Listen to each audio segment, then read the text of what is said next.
আমি আজ বড্ড ক্লান্ত।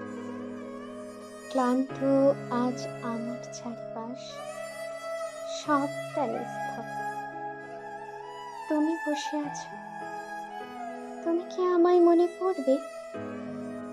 জীবন যেন বহমান একটা নদীর মতো কোথায় যেন বয়ে চলেছে সীমাহীন অন্তরালে।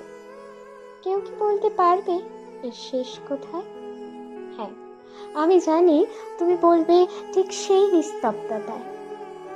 জীবনের আনন্দ, বয়স, ইচ্ছে সবই বয়ে চলেছে ঠিক যেমন জোয়ারের জলের মতো। আবার জীবনের ভাটায় সব কিছু ম্লান হয়ে যায় সব স্মৃতি। তুমি কি তখন বলবে, আমি আছি প্রিয়, তোমার সাথে হাতে হাত রেখে চলবো একসাথে এক পথে, ঠিক যেমন জীবনের জোয়ারের মতো বহমান নদীর সাথে?